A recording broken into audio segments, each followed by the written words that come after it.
Eu sou Rui Diamantino, aqui é Curta com Textura. Não se esqueça, se inscreva no canal, dê o seu like, comente, ajude ao engajamento do vídeo, ajude o canal a ter mais alcance. Vamos então fazer o nosso comentário de hoje. Ainda estamos elaborando os resultados de domingo, embora sem esmorecimento. Não há que esmorecer nas lutas pelo espectro mais à esquerda do campo político brasileiro, de forma nenhuma. Estamos vivos, estamos na praça fazendo pirraça, como diz a música de Ivan Lins. Mas ainda preciso fazer algumas reflexões para que possamos caminhar com maior entendimento do que ocorreu. Sem a gente ter uma perspectiva do que houve no passado, não sabemos o que fazer no futuro. Então vamos aqui refletir um pouco quem ganhou e quem perdeu no domingo. Lula com certeza não foi. Pelo contrário, Lula foi o grande vencedor do domingo 2 de outubro. Mas vamos conversar um pouco sobre esse assunto. Nunca é muito fácil analisar fenômenos como eleições, que são fenômenos de massa, que são fenômenos muito complexos, com muitas variáveis que interferem em resultados. Então, quando fazemos naturalmente análise sobre um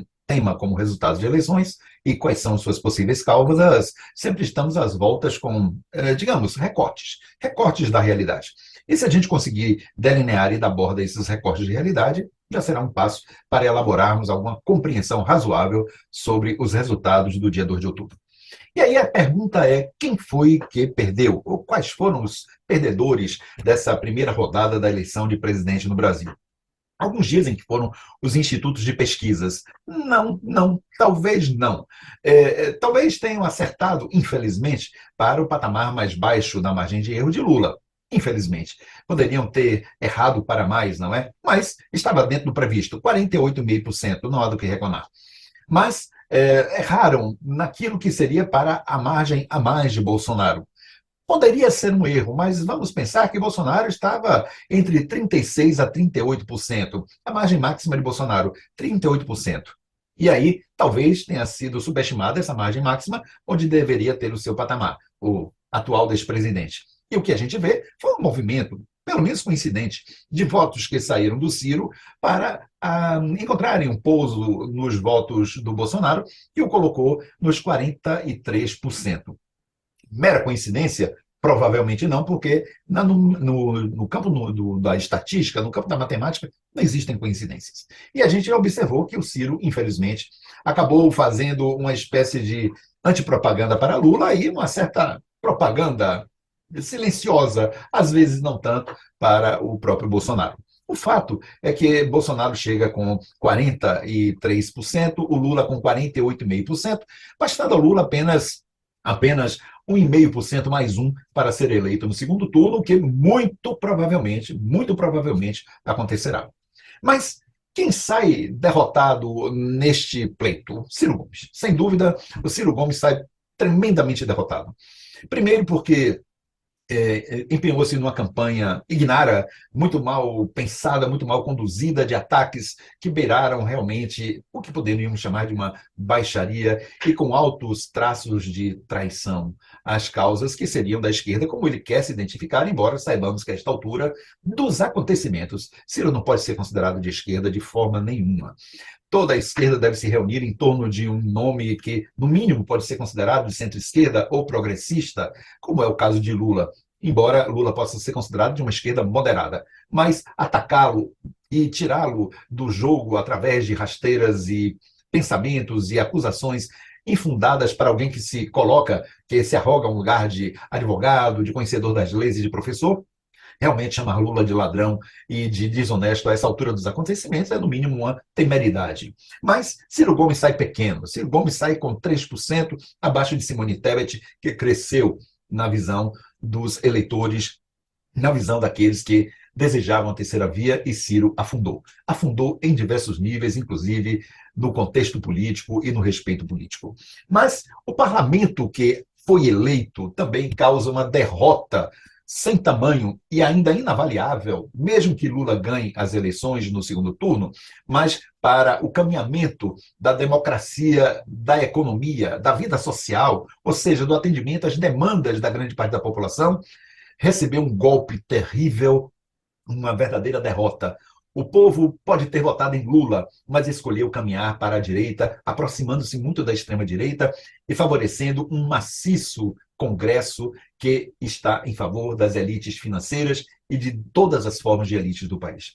Uma pena lamentável o parlamento que foi eleito, não só por ressuscitar figuras como o Sérgio Moro, como botar à frente do Congresso pessoas como o Mourão e a lamentável Damares Alves, mas também outras e outras figuras, como o próprio Edu Bananinha, figuras que são lamentáveis para uma vida respeitável no plano político. Então, o parlamento é um indicativo de uma derrota do povo eleitor brasileiro. Escolher um parlamento mais à direita e próximo à extrema-direita é uma derrota eleitoral que talvez seja maior do que a não eleição de Lula no primeiro turno. Também a gente tem uma derrota sobre uma sempre precária unidade por identidade entre as regiões do país. Há um recrudescimento de xenofobia, porque realmente o Nordeste, o bravo Nordeste, o belo Nordeste brasileiro, aquele que é apontado como réstia, como resto do país, como sobrecarga, é ele, pelo contrário, pela sua profusão, pela sua beleza, pelas suas capacidades intelectuais, naturais, de produção, de produtividade, de gente trabalhadora, que entende o problema da fome, da necessidade, dos problemas do outro, da solidariedade, este Nordeste que vê em Lula a possibilidade de manter o país dentro da civilidade. Por outro lado, regiões do país que estão associadas ao agronegócio, a um pensamento elitista, xenofóbico, racista, vê o Nordeste como um problema, quando, na verdade, por enquanto, está dando a solução para o país não mergulhar na barbárie de vez. Então, a unidade do país ela sai bastante debilitada e defenestrada das suas razões políticas mais sinceras e profundas, que é de estabelecer uma identidade nacional. Embora as diferenças, parece que o Nordeste sai um tanto quanto afastado do pensamento de boa parte das demais regiões do país, justamente pela sua posição progressista, digamos, ou mais à esquerda, que é a posição que nos assegura um tanto de civilidade, um tanto de luta contra a barbárie, contra o nazifascismo, que hoje se vê perpetrada bastante ferozmente, infelizmente, por outras regiões do país. Graças a Deus que nelas não são todos, mas nelas, infelizmente, predomina este tipo de lógica e de raciocínio. O Bravo Nordeste segue caminhando, cantando e fazendo a canção, entendendo que todos nós somos, de alguma forma, militantes do bem, armados ou não, e de preferência, armados com a consciência e com a razão. Mas vamos para Lula no segundo turno.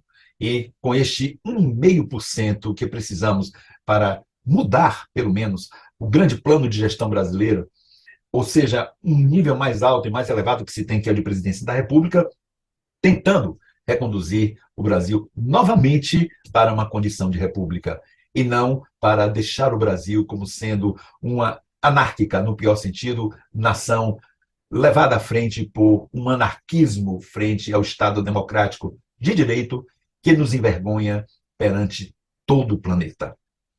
Lula no segundo turno. A luta continua pelo bem do Brasil. Continuemos.